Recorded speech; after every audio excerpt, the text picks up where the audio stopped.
Hi, welcome to Sherin's kitchen. இன்றைக்கி நம்ம கிச்சனில் ஒரு டின்னர் ரெசிபி தான் பார்க்க போகிறோம். என்னென்னா பரோட்டா.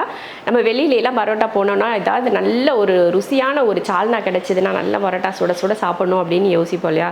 இன்றைக்கி நம்ம வீட்டில் அந்த மாதிரி ஒரு சாஃப்டாக நல்ல லேயராக இருக்கக்கூடிய ஒரு பரோட்டா புதுசாக ஒரு ட்ரிக்ஸோடு நம்ம இன்றைக்கி பரோட்டா செய்ய போகிறோம். அதுக்கு நாங்கள் மட்டன் குழம்பு தான் செஞ்சுருக்கேன். வாங்க அது பார்க்கலாம். முதல்ல மாவு பிசைஞ்சு வச்சுருவோம், அப்புறம் அடுத்தடுத்து வேலைங்கள்லாம் பார்க்கலாம். பரோட்டா செய்கிறதுக்கு பார்த்திங்கன்னா 1/2 கிலோ அளவுக்கு மாவு, இந்த கப்பில் 1 கப் அளவுக்கு கரெக்டாக 1/2 கிலோ.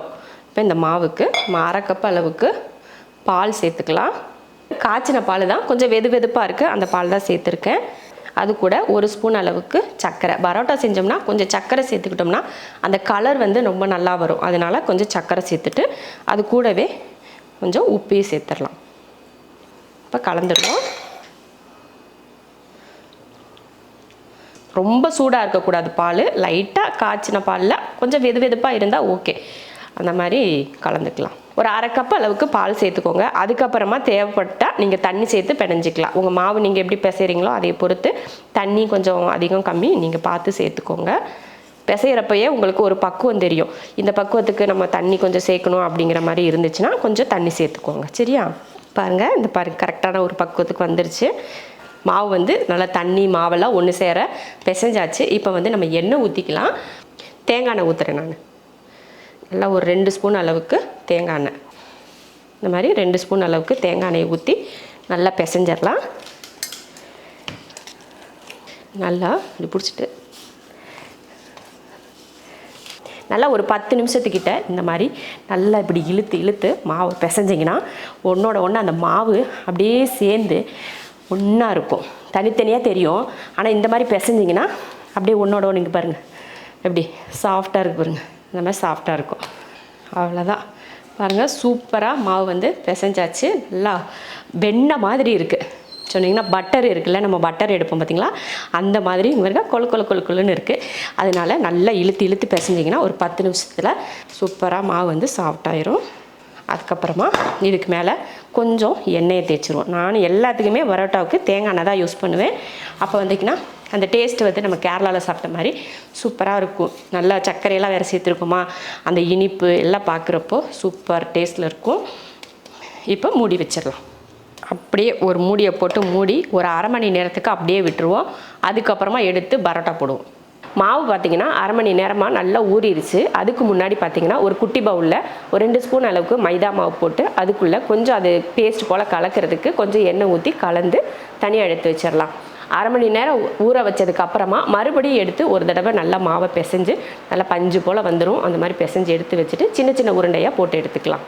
எடுத்து வச்ச மாவில் தனித்தனியாக உருண்டை பிடிச்சி எடுத்துட்டு இப்போ அந்த ஒரு உருண்டையை எடுத்து தேய்ச்சிக்கலாம். நம்ம மொத்தமாக தேய்க்க போகிறல ஒன்று ஒன்றா தேய்ச்சி எடுத்துக்கலாம். நல்ல சப்பாத்தியோட சாஃப்டாக நல்லா மெலிசாக இருக்கிற மாதிரி தேய்ச்சி எடுத்துக்கலாம்.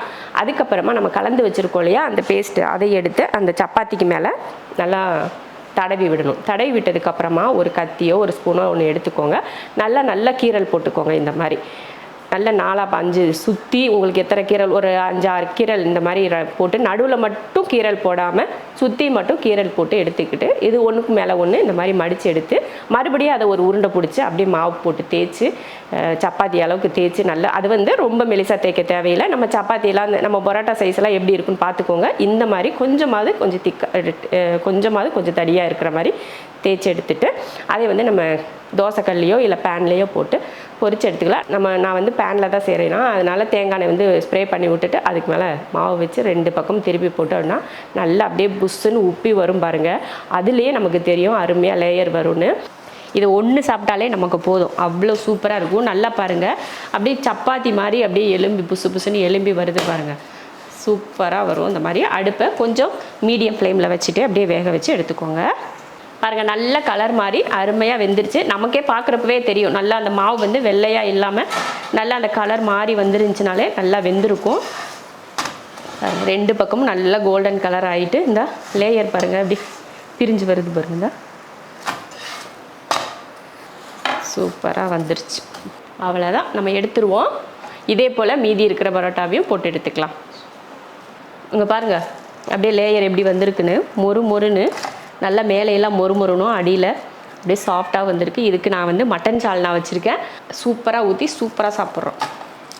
இங்கே பாருங்க, எப்படி ஒரு லேயர், ஹோட்டலில் கூட இந்த அளவுக்கு லேயராக சாஃப்டாலாம் பரோட்டா கிடைக்கவே கிடைக்காது. அந்த அளவுக்கு சாஃப்டாக லேயராக அவ்வளோ அருமையாக இருக்குது பாருங்கள். இன்றைக்கி நம்ம செஞ்சுருக்கிற மாதிரி பரோட்டாவை நீங்கள் செய்யுங்க வீட்டில். நீங்கள் ஹோட்டலில் போய் பரோட்டாவா, நம்ம வீட்டு பரோட்டாவே சூப்பராக இருக்குடா அப்படின்னு சொல்லிட்டு சாப்பிடுவீங்க. இப்போ எல்லாம் பரோட்டா எங்கள் ஹோட்டலில் நல்லாயிருக்கு, எல்லாம் சப்பாத்தி மாதிரியெல்லாம் செஞ்சு கொடுக்குறாங்க.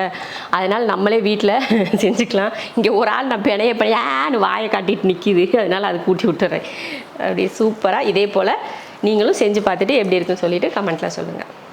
மட்டன் குழம்பு தாளிக்கிறதுக்கு முன்னாடி 2 கரண்டி அளவுக்கு எண்ணெய் ஊற்றிட்டு ஒரு 150 கிராம் அளவுக்கு சின்ன வெங்காயம் உரிச்சு எடுத்துருக்கேன். கொஞ்சம் கருவேப்பிலை, இதை அப்படியே சேர்த்துடலாம். பட்டை கிராமில் இப்போ தாளிக்க வேணால், கடைசியில் தாளிச்சிக்கலாம்.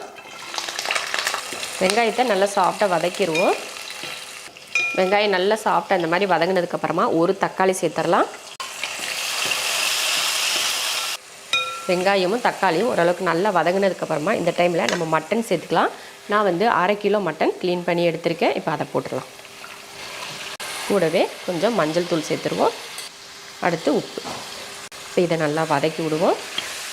ஒரு 5 நிமிஷத்துக்கு இந்த மாதிரி மட்டனை வந்து நல்லா வதக்கி விட்டுறலாம். அதுக்குள்ளேயும் நம்ம ஒரு மசாலா ரெடி பண்ணிட்டு வந்துடலாம். ஒரு 10 போல் சின்ன வெங்காயமும் 10 போல் பூண்டு, அப்புறமா இந்தளவுக்கு 2 இன்ச் அளவுக்கு இஞ்சி எடுத்திருக்கேன். இது கூடவே பார்த்திங்கன்னா 1/4 ஸ்பூன் அளவுக்கு மிளகு, 1/4 ஸ்பூன் அளவுக்கு சோம்பு, கசகசா ஒரு 1/4 ஸ்பூன். இப்போ இதை வந்து அரைச்சி எடுத்துக்கலாம். பாருங்கள், மட்டன் நல்லா வதங்கி வந்துருச்சு. இந்த மாதிரி மட்டன் வதங்கி எண்ணெய் பிரிஞ்சு வந்துருச்சு பாருங்கள். அது கூடவே தக்காளி எல்லாமே நல்லா வதங்கியிருக்கு. இப்போ இந்த டைமில் நம்ம மசாலா சேர்த்துக்கலாம். நம்ம காரத்துக்கு ஏற்ற மாதிரி சேர்த்துக்கலாம். மிளகாத்தூள் வந்து 1 ஸ்பூன் போடுறேன். அடுத்து மல்லித்தூள் வந்து 2 ஸ்பூன் சேர்த்துக்கலாம். கரம் மசாலா ஒரு 1/4 ஸ்பூன் சேர்த்துக்கிறோம். இப்போ இதை நல்லா கலந்து விட்டுருவோம். கலந்து விட்டுட்டு தண்ணி ஊற்றிக்கலாம்.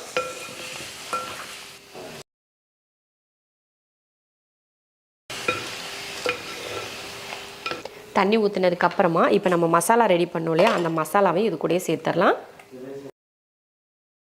அவ்வளோதான் பாருங்கள், தண்ணி ஊற்றாச்சு. நல்லா ஒரு 20 நிமிஷத்துக்கு நல்லா வேக வச்சுருவோம். முன்னாடியே ஒரு 5 நிமிஷம் கிட்ட நல்லா வதக்கியிருக்கோம். கிட்டத்தட்ட மட்டன் வேகிறதுக்கு எப்படியும் 1/2 மணி நேரம் ஆகும். ஒரு 20 நிமிஷம் வேக விட்டுட்டு அதுக்கப்புறமா எடுத்து பார்க்கலாம்.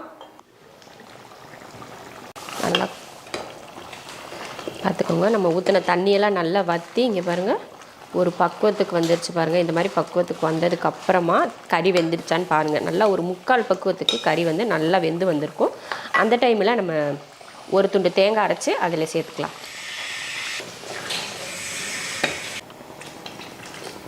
அவ்வளோதான். தேங்காய் கூட கொஞ்சம் அந்த மிக்ஸி ஜாரை கழுவி கொஞ்சம் தண்ணியும் கொஞ்சம் சேர்த்துட்டோம்னா அவ்வளோதான். மறுபடியும் ஒரே ஒரு 10 நிமிஷம் மட்டும் வேக விட்டுட்டு நம்ம இறக்கிடலாம். இல்லை மூடி போட்டுடலாம். அவ்வளோதான். மட்டன் வந்து மறுபடியும் தேங்காய் ஊற்றி ஒரு 10 நிமிஷத்துக்கிட்ட அருமையாக வெந்திருக்கு. கறியும் நல்லா பாருங்கள் பஞ்சு போல் வெந்துருச்சு. கிட்டத்தட்ட நான் மட்டனை வந்து 30 நிமிஷமாக வேக வச்சுருக்கேன். இப்போ இறக்கிட்டு நம்ம கொஞ்சமாக தாளிச்சிக்கலாம். ஒரு பட்டை கிராம்பு ஏலக்காயெல்லாம் நம்ம முதல்ல தாளிக்கலையா, அதனால் இப்போ கொஞ்சம் தாளிச்சிக்கலாம். அடுத்து ஒரு ஸ்பூன் அளவுக்கு எண்ணெய் ஊற்றிக்கலாம். தாளிக்கிறதுக்கு 2 கிராம்பு, 2 ஏலக்காய், 2 துண்டு பட்டை எடுத்துருக்கேன். அதையே சேர்த்துருவோம். வேறு எதுவுமே சேர்க்க தேவையில்லை, இது மட்டும் சேர்த்துக்கிட்டால் போதும். நல்லா மட்டனில் ஊற்றி அப்படியே கம மணமாக இருக்கும், வீடே மணக்கும். இது கூட கொஞ்சம் கருவேப்பிலை. அவ்வளோதான். இப்போ மட்டனில் ஊற்றிடலாம். அப்படியே இதில் மட்டனில் ஊற்றி அப்படியே மூடியை போட்டு விட்டுருங்க. அப்புறமா அந்த வாசமெல்லாம் வெளியே போகாமல் அப்படியே மூடியை போட்டு அதுக்கப்புறமா எடுத்து நம்ம பரிமாறிக்கலாம். சூப்பராக நல்லா அப்படியே அந்த தாளித்து ஊற்றின ஸ்மெல்லாம் வெளியில் போகாமல் அப்படியே மட்டன் குழம்பு இந்த மாதிரி சாப்பிட்டா அவ்வளோ அருமையாக இருக்கும். நீங்களும் இந்த மாதிரி மட்டன் குழம்பு செஞ்சு பாருங்கள். நான் குக்கரில் எப்போயுமே நம்ம குக்கரில் வேக வைப்போம். ஆனால் நம்ம குக்கரில் வேக வைக்காமல் இந்த மாதிரி பாத்திரத்திலே வேக வச்சு செஞ்சிங்கன்னா மட்டன் குழம்பு டேஸ்ட் இன்னும் சூப்பராக இருக்கும். ஏன்னா அந்த எசன்ஸ்லாம் இறங்கி செம்மையாக இருக்கும்.